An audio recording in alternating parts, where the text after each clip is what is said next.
A very good evening wherever you're watching us again this evening. As I told you in the first episode, don't get away because for the very first time we are going to have a new phase of guest hapa hivi kwa Digital Eye. Remember, it is happening for the very first time. We're now having a discussion, and the discussion is centered around a Kenyan youth. What does it take to be a Kenyan youth in Kenya under this current government, under the growing economy and the digital space that we experience in our country, Kenya? So join us this evening wherever you're watching from. Of course, as I told you, we're having a good new faces, of course, on this digital space, because they are going to give you different views and their understanding about different aspects of us being youth in this republic. But again, if you haven't subscribed and you're new here, consider subscribing. Welcome your friends, tell them like we are here, and as I told you, is a daily thing because we are making it run as you can, because you bet on us, we better ourselves for your sake. So share mazee, karibisha mabeshte zako,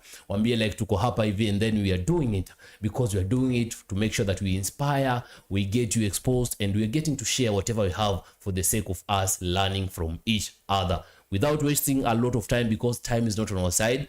This evening we are blessed, of course. On my left, my near left, of course, is the newest face, the very first time. Mazena Kwambe, this is the very first time I'm sitting on a podcast, I'm sitting on a discussion, and I'm sitting on maybe on an interview with a woman or a she gender, let me tell you. So you all know I'm excited because we want to see and hear from her the perspective from a woman. And of course, on my far left, of course, we have one gentleman, of course, that atakuwa anajikaribisha tena. We were with him in the first episode, that is the On Goal Show, and then pia atakuwa anapatia perspective yake. So without wasting a lot of time, maybe as vile mko mnapendeza vizuri hivi, maybe for the very first time, I'm proud I'm having a woman on a set, and it's a pleasure, of course. Thank you for gracing our show this evening. So maybe just introduce yourself in a good voice, and then tell our followers, our viewers, who you are and what specifically do you deal with. My name is Chitoma Federation. I am a graduate electrical and electronic engineer. And ongeza tu juu. Yeah. Acha director kusaidie sauti so that you can get a good voice yenye inaweza kuambia kwamba huyu ni engineer.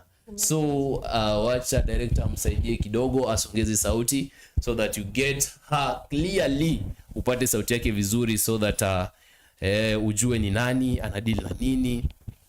Kila saa ukimwona hapa hivi atakuwa anaongea masuala yepi kila wakati. So I think we are good to go. Against director, unampata vizuri? Yes. Mic check. Okay. Unampata vizuri. So start from the up. Tell us, maybe Chitoma is a Nigerian, West African name. How does it happen? Like we are having a Nigeria, like, you know. Probably one day I'll be able to talk about my name. But for today, we are here to talk about who is a Kenyan youth. So my name is Chitoma Federation. I'm a graduate electrical and electronic engineer. I'm also a fitness creator, and I'm a fitness instructor. I am also a peer counselor with the Kenyatta Trust organization. And on the part time, I love to dance. And for today, we're here to talk about the matters of the youth. So welcome and stay tuned in for the topic of today. Thank you. What time you like to dance? Yeah. I leave it there. So our next guest, of course, for those who are watching in our first episode, show we were blessed to have him. And again, he's joining us on this side. We are going to take us little time to drive the point home. Of course, atajitambulisha pia tuambie like anadili na nini and which profession is he, so that we can have a very engaging discussion this evening. Once again, thank you very much for inviting me to this show. Yeah. For the viewers, if you're watching us for the first time, my name is Arnold. I'm currently a student at Zitech University, partaking media and journalism, and I'm in my second year, 2.2, and I'm glad to be here with this panelist, and I'm honored to be here today. I'm just Vincent Lukinda. So from my panel, you can hear we have a journalist, of course, that is Arnold, and on my near left, I think we're also having a very one entity with a different characters, and that is what is keeping us. Before we jump into all discussion this evening, karibisha bishti yako, mwambie like we are here, and for the very first time on the digital eye, we are going to shed some light about what does it take to be a Kenyan youth. Does this maybe up and down games matter? Definitely. As Vile amesema, like she's a one person serving different careers. We are starting there. Who is a Kenyan youth? Number one, a Kenyan youth currently is one person who is frustrated of the government because of unemployment issues and the current issues that are going on in the world. This is a person who is literally frustrated from the time they wake up. If you check out the news, it is always a disappointment, and a disappointment. So it comes from the political scene to the unemployment scene to the economic scene. It's just chaotic. So when this youth wakes up in the morning, all they can think of is the disappointment of the country currently. So literally, a Kenyan youth is a person who is suppressed by the affairs concerning his environment. Yes, and he's trying to navigate living through the suppression and oppression they're living in. Is it the main reason why Kenyan Gentiles are considered to be so clever? What do it? Probably that can be the reason, because again, let me tell you, when you're having a suppression, like you are suppressed in a place you are, or you're going through a lot of things, and mark you, in all these things you need to navigate your mental health. And how this is just chaotic, and so you have to be clever enough to start navigating life as it is. Yes. Before I jump into the second discussion, maybe the second question: who is a Kenyan youth, Arnold? A Kenyan youth, specifically in my own understanding, a Kenyan youth. And in your own experience. And in my own experience, because I'm a youth, yeah. A Kenyan youth ni mtu mwenye ako frustrated na life, and by the government, just as Chitoma said. I think a Kenyan youth is a person who's trying to fit into the society and trying to get jobs and employment, and trying to kujisaidia na kujibenefit in their daily lives. Someone who's struggling to get money and pay for his or her finances. Talking of which, you know what, Okinda? Yes. There's this issue that is really happening right now. We are having graduates, and by the way, congratulations to the graduates of Dedan Kimathi tomorrow. So They could. So they are graduating tomorrow, and you know how many graduates watatoka nje. So, and these are people who are eager to start life, and they're coming to fight for the spaces of those engineers who have been in the scene for the past 70 years. Wengine hata ni maguka wamechoka. You get it? Yeah. And this is one person who is coming outside here and asema, after this I'm hoping for an internship, maybe with the KPLC, maybe with the NSSF, maybe with the government as a civil servant, whatever the point life they're in. And maybe they don't know, but after 1 month down the line, these are people who are going to be depressed. There's this thing called post-graduation depression. These are people who are going to have, like, unapata kwa ground mambo ni different. Hiyo ndo reality wanaenda kukutana nayo in future, just because kuna economic crisis and employment crisis. Talking about economic crisis and an employment crisis, Yes. you've said in your person, like you are Chitoma, but you serve as a you serve different variety of professions, of course, maybe call them. You are Arnold. You're not just Arnold, you are a journalist. You understand? Behind the camera, in front of the camera, you do it. And inside there, you have other issues. When you're saying about the issue of suppression, like a suppressed generation, understand? Is the reason why maybe we are reacting, because unajua like kama hii ni tuseme ni blada, nikifinya hivi it will react. Understand? You think it's the main reason because unapata like sasa the government put the Kenyan youth to a certain corner, and in return we saw what happened last year. Do you say like it's the way? Because tumesoma kazi. Hakuna kazi. So tunatumia hiyo ukora, like now that this tunatumia hiyo akili sio ukora. Ukora. Ukora bado ni ukora. Kuonyesha gava like we went to school and we are learning compared to the previous millennial generation. Do you think like that is why the government and the Kenyan youth we are meeting? Chitoma maybe? Yeah, I mean, the whole scene of Kenyan youth right now is somebody who is striving to make ends meet. Remember, our parents really invested a lot.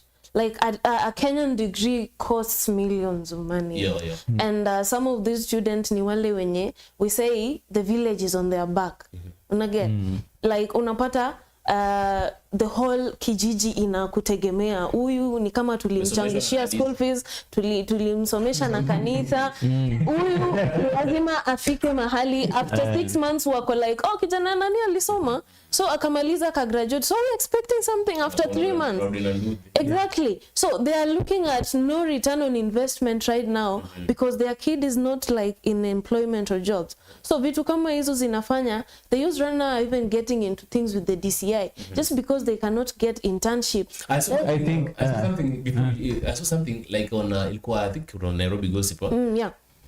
Sijui kama ilikuwa Nairobi Gossip, but there was a youth who was recording something, a voice of course, akionyesha hizo page ya DCI. Alikuwa anasema if you are a Kenyan youth, Yes. alikuwa anasema like you learn from the mistakes. And kwa hiyo page ya DCI, angalia huyu alishikwa akikuwa amefanya hii, akiwa amefanya hii. You learn from that mistake, and then when you are doing the same thing, you not be caught. You think like that is the point? We are so clever. Yeah. I mean, you have to find the loopholes. Nani amewatch Prison Break hapa? Kila mtu. The guy analyzed the whole system na akajua loophole iko pale. And that is where I'm going to break out of this prison from. So literally, the youth of Kenya today are in a loop. Yani wako tu mahali wako like in a prison. So nikipata mahali na penya, I am going to use that part kabisa. And sasa ndio maana unapata Kenyans are not just guarded to one profession. Umesikia mimi niko huku graduate engineer. I'm also learning to be a data scientist. I'm also into fitness instruction. I'm also a dancer on the part time. Nimepiga mashow in Nairobi. Actually. Exactly. So that's the reason why in Africa place penye now you need to be a jack of all trades. Yeah. Arnold, you have a point? Yeah, actually what I was saying to back up the point yenye Chitoma alikuwa anasema, I think that the expectation from our parents to their kids is too high. Like they expect the return investment like that my kid amesoma, graduate and another like atapata white collar job, it's easy and that, and in reality it's not that way, because in Kenya no one is looking to employ you, by the way. That's a reality for those who are graduating. By the way, don't think that ukitoka tu hapa nje give them a warning. So ukitoka hapa nje ati na papers zako na your certificate after umeshatupa hiyo kofi, ukitupanga hiyo kofi hivi umetupa kazi hivyo ndo so in my next level so wasirushe kofi, ukirusha hiyo kofi hivyo ati nimegraduate nimemaliza shule hivyo ndo umetupa kazi. Because when you look at the business world right now, employers are not looking to employ people because wanaangalia the venye economy inaenda and where we are heading to.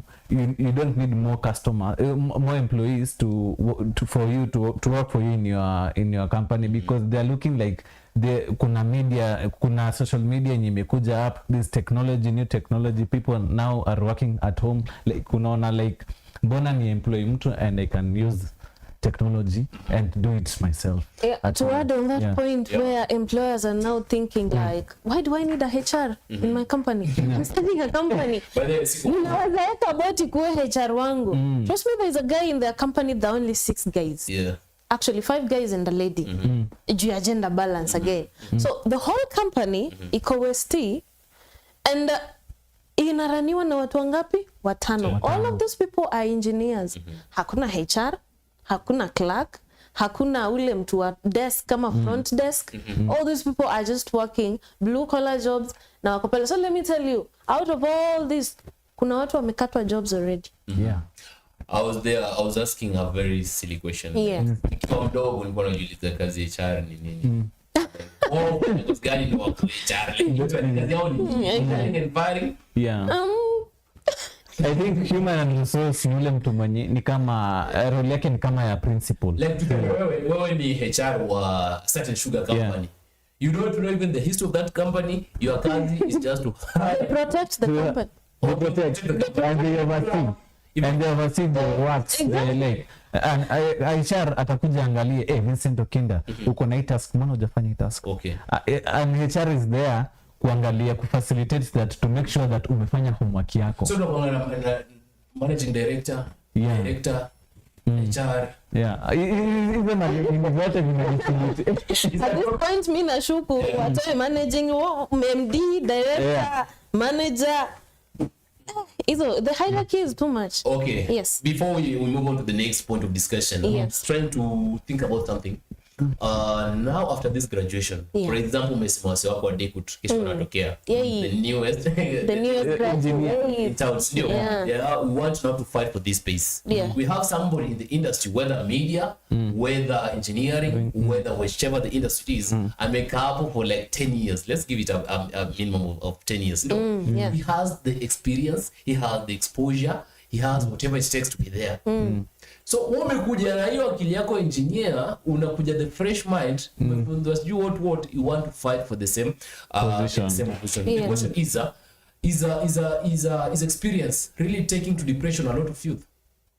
Experience, job experience of course, because unataka kuwa presenter a certain media station, lakini unapata mseme hapo anaweza hata soma hiyo hata kama teleprompter imezima, Anasoma. because vitu amepitia anapitia hapa hivi, and then wewe lazima uende na kulingana na zile vitu ambavyo mfunzo high school Any campus. So is experience taking a lot of youth to depression? I think I can say yes.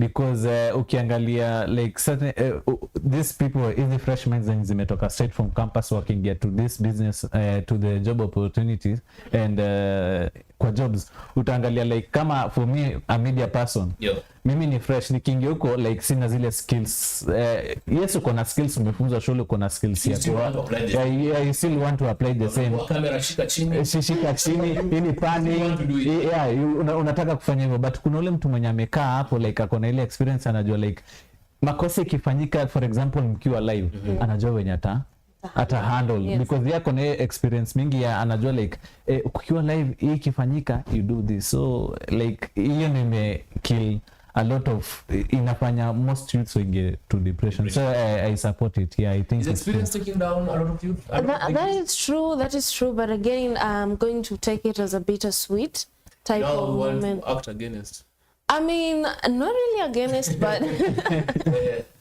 so my point is experience is kind of cutting the throats of most youths in Kenya, because again, one thing about employers, they will ask for too much and they will make sure they ask for too much.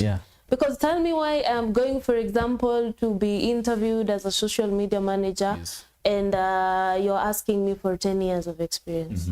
I just got out of school. I don't have that experience. Yes, I have probably volunteer experience, my attachment, apprenticeship, vitu kama hizo. But sister, when you're asking me for 10 years of experience, Oga, who's going to get all the 10 years? So, but again, I want to urge the youth, because again, one thing about experience, beat the system by getting a competitive edge on your skill set. Beat the system. Because again, unaweza fika kwa interview, ask about how many years of experience you have. I have 3 out of the 10 you're asking. But I have this skill set that is going to set me apart from that mzee mwenye amekaa kwa hiyo job for 10 years. So literally you kuna kitu umesema like you're asking for more than 5 years experience. Mtu amekuja ametoka tu fresh from shule. Fresh years unamuuliza same 5 years. Anafanya law nimekaa hapo kabisa just join KSL. Okay. Should the government do something about it? Like scrap of that in public works of course. Unapata kama una apply kazi ya gava kwa mfano maybe you want to work at for the Kenya Broadcasting Corporation. They are telling you like minimum of 5 years experience. Sijui nini 5 years experience unatoa. Should government enter maybe that section and try to do something about it now to the public works? I think Atwali private wezi waambia kitu. Atwali ndio mkubwa wa labor and what is his work? Don't come for me. Ndogo Francis should look at the labor laws again, especially for interns and fresh graduates, because out here we are being asked for too much. You just remind me the other day Gavali tulikuwa na labor day, of course, the start of this month, and the salary increase was not maybe mentioned. What was appalled, I think ilikuwa 6% last year. So hii separation yote mtu inabidi akaenda sana, because maybe uko majuu unaona mtu ana sign contract. I'm going to work for 10 years and then after 10 years I can extend it into urban. Lakini hapa Kenya kama upate maybe I will not mention names. Yeah. Umepata kama ni private entity kwa mfano. Mtu anawa kuanzia akiwa na 30 years, alafu anapiga mpaka 75 years. Because the private watu wamezoea ni yeye. Hata kama ni public, hata kama singine pia ni public. So I think something should be done. Even kama ni private, there should be a law that regulates. I think ndio pia visit party. I think they need to be amended for them to accommodate different people. Again, things are really changing. It is not the same laws that were used in 1970s that are applying in 2025. And then ukiangalia to in issue ya employment and youths getting into the spaces. Ukiangalia there are certain schools, public universities and private universities. Private universities, I'm not going to mention names, just venye umesema. There are some private universities zenye ukisoma ukienda huko umetoka from a public university and this one mwenye amesomea private, this one mwenye kona private has a higher chance of getting in because anajua this group of schools sasa ukienda huko ukipeleka barua yako huko like wanasema huyu ametoka nini ya maana so which again tumpatie so most of youths, sisi kama youths, we are working alone. And that's what's killing us. Tukiwork peke tu like wewe kama Vincent Okinda, you are there like you're trying to get your own loophole. You don't want to share your ideas when utapata job because unaona when I share my idea, this I might take your idea and I use it to get a job na nipate mbele yako na utasema huyu jamaa ametumia idea yangu. Na hiyo ndio issue sasa ya depression inakamina yenye unasema like uko depressed kutafuta job. So I think that's where western countries wanatushindia. Western countries when you are learning utakuwa unasoma at the same time you're working and the job employment uko juu iko higher because there are more businesses and in Kenya there are no more hakuna business opportunities mingi. You just remind me something. There's a certain MP in Tanzania who said ni nani alikaa chini akasema like a student has to take 1 year in one class. Ni nani alikuja na hiyo idea? Because a whole 1 year ni class 4. Nasema tu ama like wacha tu acha tu me high school mfano. Nasema tu maybe inaitwa the mall. The same 1 year tu tunasoma. That is where we also try to waste time. Like we adapted to the whites. They gave us a platform and then we slept there. We were thinking. That is the whole issue. Unatoka high school for 20 years. Unaanza kufanya space, unasikia kuna mtu kama Lamine Yamal 16 years. More salary than you. But even when we are talking about issues to do with entertainment, issues to do with talent, Kenya is not really nurturing these talents. There's a guy probably in their high school, they were so good in football, alikuwa tu anajua yeye akimaliza ni kwenda Mayolo. Why can't we say hiyo kwenda Mayolo iache? Football academies zianze kukuja Kenya so that people's talents can be nurtured here and they can be bred here. So even if no wonder that say most of our athletes are going maju. Kabisa, I think we are moving on well and before we move to the next topic of discussion, of course, I'll go through some feedbacks here. Anaitwa Doris Mogaka, one and only. She follows us much. Anaitwa Doris Mogaka, that is anasema love the road Mofo has taken. I'm proud of you, Ben. Thank you very much, Doris. And I think kuna mwingine anaitwa Maureen anasema look at my girl. Of course, that is Chitoma. And then pia anaona Maureen alirudia akasema wealth of wisdom akasema equal to Chitoma akakatik. Thank you very much, Maureen, for watching. And keep inviting your friends, tell them to subscribe because here we are just started. And then of course pia kuna Wilfred Mutunga amesema tu H, I believe ilikuwa high. Welcome your friends, tell them that we are here and we are going we are driving the show. Of course, this is the digital eye of Vincent Okinda. She's Chitoma and is Arnold. Tuambie like what do you think is the main reason why maybe experiences are doing our papers? Are we facing a lot of challenges from the mainstream, from the main industry or from the system because we are inexperienced as the Kenyan youth? Now to the next topic of discussion, of course. As now we are just suppressed. I like it how we brought it, like we are very suppressed. Tumesoma, hakuna kazi, tumesomeshwa na kanisa, kijiji imechanga, Harambee imeitwa basari yameleta kumalizanga form 4 kuna ponga zile mtoto anani atafanywa all those things zinakuja zinapenda after first year. I know you know. So zikishakuwa hivyo design I was now asking, now as an individual youth, Yeah. Yeah. you understand? Uko campo, you are taking law, you are doing engineering, you are doing media, you are doing whatever you are doing. Understand? There is another thought of another chance. Yes. Sasa ile unasoma tu like classes zako zinaisha 5 unaenda kulala. Yes. There's something called side hustle. Yes. How can we talk about a Kenyan youth utilizing a side hustle at the beginning of the first semester in a campus life? Chitoma. So for talking from life experience, I was a alumni. Sema personal Alumnus of Dedan Kimathi University of Technology. Yeah, so when I was schooling at Dedan Kimathi, I was doing hairdressing. So that was like a side hustle for me. And I really used to earn like a whooping 2 to 3K a week. Given that nilikuwa, hey bro, nilikuwa rich.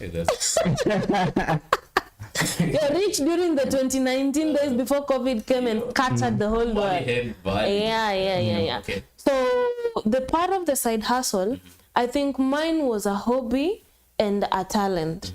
So for the Kenyan youth that is out there in school, in college, wherever you are, or hata kama bado you're still determining, you're still getting your wings to fly into college or university, just find out whatever you need to do. There are a lot of digital courses ziko online. You can do graphics design. Microsoft is giving peer free courses hapa na pale. These are some skills zenye zinakupea pesa za remote work hapa na pale. And just inaitwaje, ask your fellows what they are doing outside there. Ask your peer mentors what are they doing outside there. These people will give you tips na utaanza kupata do. Yeah. Ameongea from a woman perspective. Yes sir. From a woman perspective. Wanaume wako into hairdressing na spa na massage. Umevuta za woman. Yeah. In a man's perspective. Okay, man's perspective Yeah. it is. Labda you have a chance to turn your online your course in the online. Yeah. Kuna mjengo daily dalipa pa. Kabisa, yeah. You know, there are other things you can do for it. For example, like maybe unaweza utilize pesa unapata kwa hizi mamjengo, kwa mfano you open a business and then it will help you to supplement your daily income. You think like as Kenyan youth pia, as much as tunasema like tuko suppressed, we are not thinking outside the box. Yeah, Like these are really, yeah. I have to think outside the box, most of us. And for example, hata mi mwenyewe as an example, napenda yeah. nimefanya online business. Yes. Nimekuwa in a situation whereby nimework in a restaurant and also nimefanya nini online business in Jumia. Nimekuwa kwa hizo nini za Jumia, selling and doing everything. Yes. At the same time I'm a student. And as a youth kusurvive huku nje in my side hustle wakati siko shule, maybe utaona maybe niko kakanisa, maybe nawasaidia kwa mitambo hapo hivyo kuwatengeneza posters. You get some online kuwatengenezea posters. online. Kwa hizi online. You know, there's a time very recording with my friend, the host of the digital network, Julius. Nishaitengeneza link ya online kanisa. Kabisa, yeah, nimefanya hizo vitu Nikiwa kwa nyumba zote. nikitengeneza like tunahubiri alafu hapo sadaka na sisi sana. Nimekuwa nikifanya hizo baadaye, nimekuwa nikifanya hizo kutengenezea watu posters, kufanya hizo online business in Jumia as my So there passion. are some of the smaller things you do to implement your main job when you're a student. So with like honestly we have been brought to tumelelewa to a life like tumeenda kampo kusoma, so lazima tusome. Whatever we end up doing there is not logically kusoma 100%. Yeah. To be honest, I know parents might watch this. I watch too. Yeah, kabisa watch tu kweli, yeah, because our comrade developed other skills that are not just literally kusoma. yeah, and bedu ukiambia our parents, ukiongea na millennials uambie that as a student umwambie mom bede bana natafanya side hustle fulani, atakwambia no hapana, we soma. Like na unajua hiyo time ndo anakupa pesa na kufinya. Funny thing is those side hustles after graduation that make your main income at the end of the day. Yeah. Because tell me, if you've been doing business, umeuza kiatu, ukitafuta viatu kamera pale Gikomba, ukifanya hiyo business, ukiuzia watu, unazinunua huko 200, 300 bob, unakuja huku nje unauza 1000 ama 800 bob, and then when you've been doing that and supporting your life, maybe at the end of the day utatoka huko when you're still looking for internships, letter of rejection letter of rejection pale. The only thing you are business yangu. Yeah, that's how I was saying by the way. Kuna mtu mahali kwa hizi miaka zenye zimepita hapa nyuma, kuna mtu mahali alisema alikuwa anasoma shule ya maarufu, sitataja jina, alikuwa anasoma group of schools, akasema akiwa hiyo time yake alikuwa anazanga smocha. So but it pays. I'm telling you, thing like a side hustle is kind of connected to talent. Yeah. Unapata mse akienda giko vile umesema kwa hiyo kamera peleke market itaenda wewe sasa uende wewe unadili labda na media nini, ukipost kitu unapata tu followers wana come through, lakini hauna hiyo talent, like hawezi uza yeah. Is talent connected to that to side hustle? Side hustle is a connection of almost three. I can put it in three perspectives. One is your skill, two is your personality, and 3 is your talent. So for the talent, I was too quick to learn him mambo braiding. So that was just a talent yenye nililearn. Hata mtu akiniulizanga hiyo ulilearn aje? It's too hard to explain because ni kitu I grew up doing. And then when it comes to your personality style, mtu kama wewe Alvin, kama Arnold, what is your personality style and how can you connect it to something you do on the daily basis? And then connection of something you do on the daily basis, how can you connect it to money? Because at the end of the day, rent won't pay itself in Nairobi. And then when it goes to skill set, now you have that talent of yours, how are you going to put yourself apart? That is where the skills come in. Yes. So should the Kenyan system of the schooling system in Kenya embrace talent? Because they should say yes, okay, there are other trends, quote unquote, you won't say sindio? Akipiga okay, maybe unaishi mahali umehamishwa, like kwa mfano acha niseme nilikuwa naishi mahali mimi, so sasa nilikuwa nahamishwa, msela nipeleka na hiyo nini, anaangalia tu environment, these are business lakini sasa kuna mtu kama mimi nikitoka kama nimetoka nikuje, I'm not even seeing that as watu wamejaa. Should the Kenyan system of schooling government, schooling maybe information try to embrace talents at some point, because that is, I think that's the main reason why CBC and this embracing this talent, then knowing they should embrace talent, because ukiangalia tumekuwa tu hapa example tu kisema kuna mtoto a 17-year-old kid mwenye hata hajafikisha 18 saizi ana millions Lamine Yamal ako huko anacheza professional football, playing Champions League huko hivyo, playing La Liga. Huko hapa hivi una hiyo opportunity, mtu mwenye football ngoja acheze ndio kusema ako huko anacheza football na bado anasoma kwa class, bado hajafanya ile KCSE yake, bado ako shule, bado anaenda class at the same time and so I think the government inasali kupatia talent room so that watu wasijifix mali moja, because ukiangalia that's why nilikuwa nasema ile point ya mali western countries wametushindia. Western countries ukiona like a phone like this, ni mtoto wa class 1 anatengeneza huko China, inakuja huko inaletwa, wewe mtu mkubwa unaitumia na ni mtoto ametengeneza this aje. I am told the CBC, the people who are doing the funding, the food funding program, hiyo feeding program yenye iko kwa mashule za public school currently. There was this technology they were using tap and go. I'm told that tap and go is done by kids who are in which class? Sijui class 3 ama class 4, grade 3 or grade 4 in Japan, ama sijui ni China, somewhere in Asia. Hiyo ni watu wenye tap and go, and you know tap and go it needs a little bit of coding, so if a kid there can code that and it works. Na that's why nilikuwa nasema hapa coding inafunzwa kampoma high school. High school zenye zinafunza coding ni international schools pekee, na sio kila mtu anaweza afford hiyo international school fees yako, because huko hivyo mita pa term utatoa wapi kama mzazi? Hapa hata sife. Private school already anaingia shule kana anajua coding. Maybe a public school ama inaitwa polling station. Polling station. Polling station, okay, but we have now seen the aspect like kuna experience, hauna experience, uko na papers. And then tumekuja campus sasa tunapata like maybe msitu unasoma una focus kusoma, of course maybe according to our discussion we have discouraged that. Look for an opportunity, look for what you are best at. Ndio ufanye nini uendelee nayo mbele. I have to make more maybe point of discussion before we get this done, because I believe we are going to different destinations.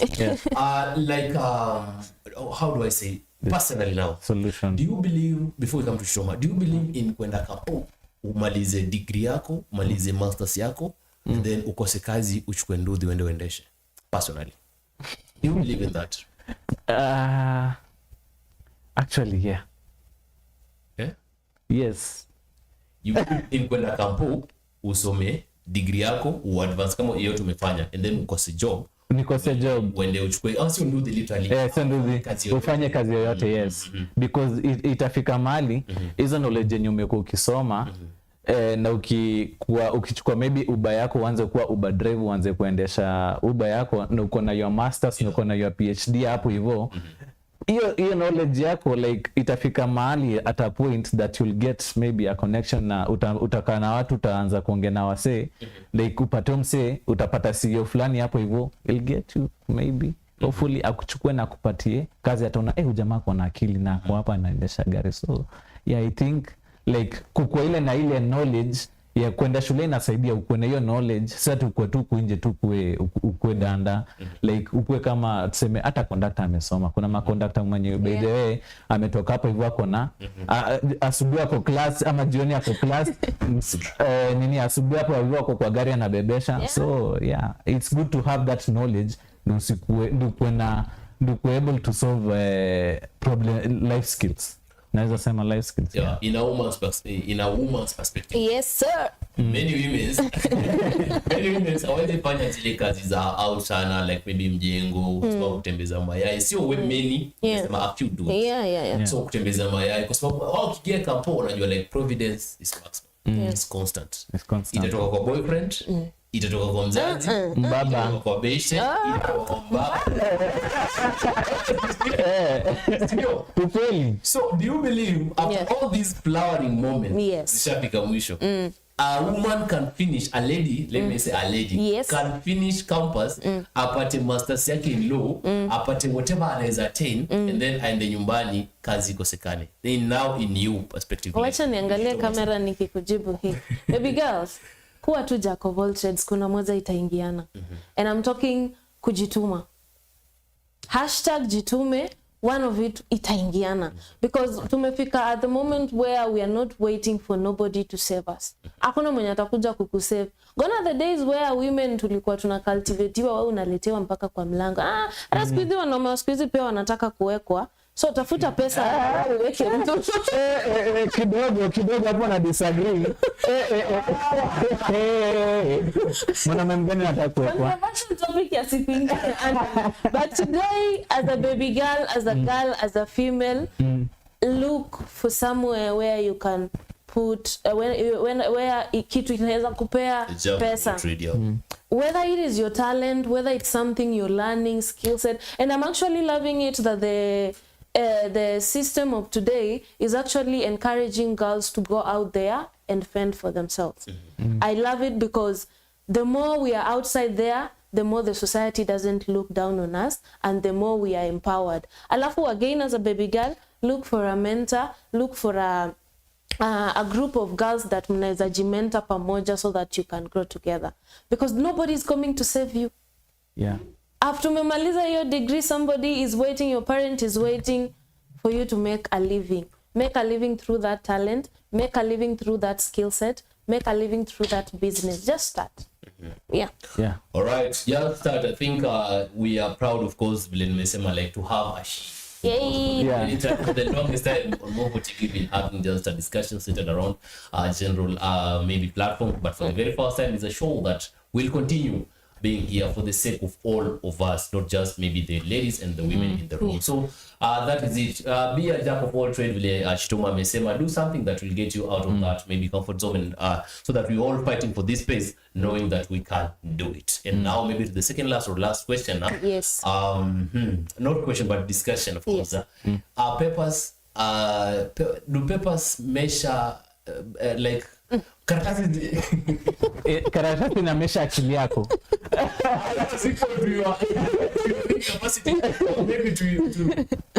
Hapana. Uko na degree, uko na class 8 leave out.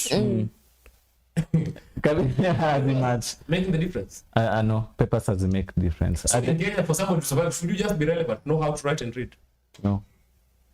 The relevancy comes when you have skills. Yeah, skills. Because again, you can have a paper. Yes. Because when you say a relevancy comes when you have skills, mtu alimaliza hafanikiwa kumaliza kwa sababu moja au nyingine, alifika class 4. Lakini ukienda pale umwambia nataka hii design, anakupigia rada safi. Then umeenda kampo, umekaa then unaanza kubageni na hiyo kiti like bwana nifanyie 18,000. That's why I'm saying relevance inakuja na skill. Relevance na. You don't have a certificate, yes. But bro, when I start coding for you, I will code. Yeah. And when I start kukupigia hiyo randa, nitakudesignia kiti. And when I start to paint a house for you, I will make it artsy. As an engineer now. That is a skill. As an engineer. Yes. Architectural engineering. Whatever it is. Yeah. So anaweza kuchorea nyumba vizuri kukaratasi na kauza. Si ndio? Lakini when it comes to actual, mtu amefanya mjengo. Nairobi. For 10 years. Akaendelea nyumba na ni bricks ngapi zimetumika kwa hiyo wall. So should papers measure our intelligence? I think papers is just an added advantage, but when you have the skill, you have the Yeah, hata nilikuwa kusema hivyo. Yeah, skills inasaidia and hiyo paper it's just an added advantage uko nje. And as we end up ningetaka kusema at set tuna advise watu hapo nje ati usisome. Tuseme ati nini rely kwa skill yako. No. I'll advise you to read, get the knowledge outside here, because your knowledge ndio itakusaidia ku solve vitu zingine na itakufungua akili wewe kama youth ku get something out of yourself and earn a living. So I'll say kusoma ni important, papers are important at that time, at the same time. So it's up to you kujituma and you'll go into the business. Yes. Tukiendelea kumaliza because naona tumebaki na around 3 minutes. We have some time. Na pale comment section naona anaitwa Mwenda Morange anasema I think I appreciate. Thank you very much Mwenda Morange. Alafu tunaona Ogola Junior anasema moto. Thank you very much Ogola Junior. David Mishuki anasema that's great Architoma.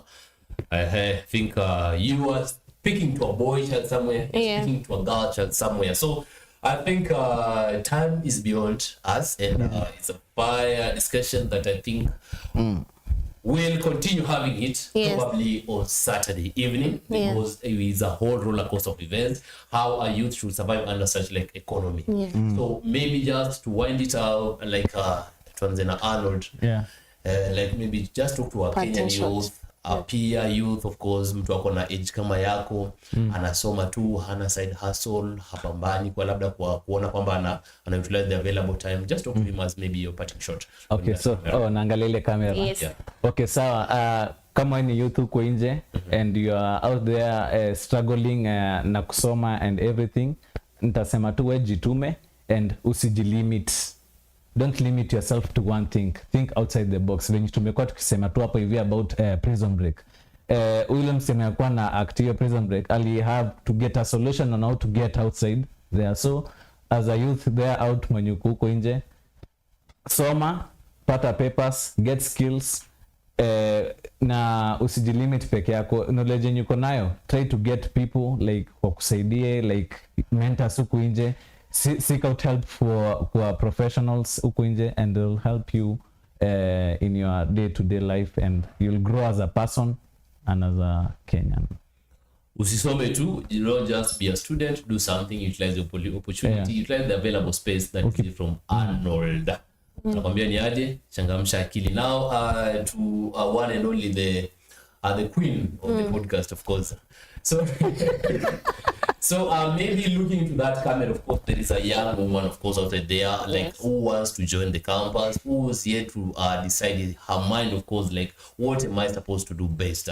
And maybe others get tired and then they give it up. Like maybe Mamona Babas starting to gain that fame. You are a one person with different traits, with different professionals. Talk to that youth and give her maybe the way forward to go because The show is just started. For the next episode, it is more fire. But for this one, you're parting short. Thank you, and thank you, Vinny. And do you know, I have a question. Do you know why I love 20s? Like the age of 20. It's because that is the time you can make mistakes, as many as possible, and then start your life, revamp your life, and start from scratch. Because at 20s, get to know yourself, self-awareness, self-identity. Probably that's a topic we'll come again and talk about. But after knowing who you are, then from there you can get like a correct path to follow as a person. And then another thing, parting shot, I want to give the Kenyan girls, the Kenyan men outside there, don't give up on yourself. Don't give up on yourself. Give yourself as many chances as you're giving that toxic boyfriend 20 times, 30 times, 40 times. Peana hizo chances to yourself. Thank you. You have some shout out before we end this. Actually, I'd like to give a shout out to my mom uko nje mali ananiwatch saizi. Nakupenda, and I really appreciate hata kama vitu tunaongelea, I appreciate malumenifikisha na malumensomesha. Yeah. The queen of the podcast, of course. Do you have any shout outs? Yes, shout out to the Kenyatta Trust family. Naupenda sana. Thank you for joining the live. Most of you are giving me much nimesahau Iano fan wa Arsenali. Kusaidia. Hello, big up. Big up Iano. Appreciation to the Kenyatta Trust family. Thank you for tuning in, guys. Thank you for supporting this show. And if you look forward to more podcasts like this, just comment on our chat box. Tutaziona. If you need more topics that we need to discuss about, tutaziona and we'll talk about them. Go Kenya, go Kenyan Youth.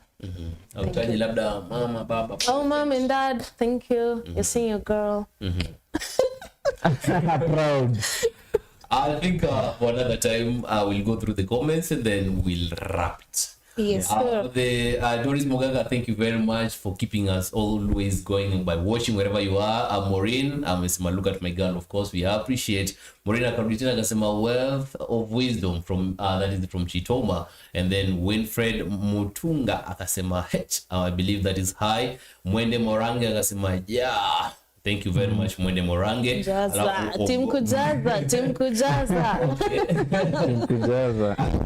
Junior akasema more to fire. Alafu David Mishuki akasema that's great at Chitoma. Thank you very much. Alafu Mwashigadi, I believe I have right. Yeah, that's the right name. Mwashigadi akasema Chitoma. So I think that is the very first episode of the Digital Eye podcast. I think the host of the show, Retonga Pablito Jesse Julius, but for the time, he's on official duties from Mofo TV. I'm standing in for him, and it has been a very engaging discussion concerning the Kenyan youth, and our guests have really shared out whatever it takes to be up to the next episode that will be happening on Saturday evening. Keep us locked, and for this time, usipote kula tu sapa, jaza bado, because the political temperature is coming back here at Mofo TV, and the guest is around and warming. I'm Vincent Okinda. Keep subscribing, share, like, and welcome your friends. Tell them that we are here and we are roaming because Mofo TV is your passport to adventure. Adios. In the next 30 minutes, we are back for political temperatures. Thank you.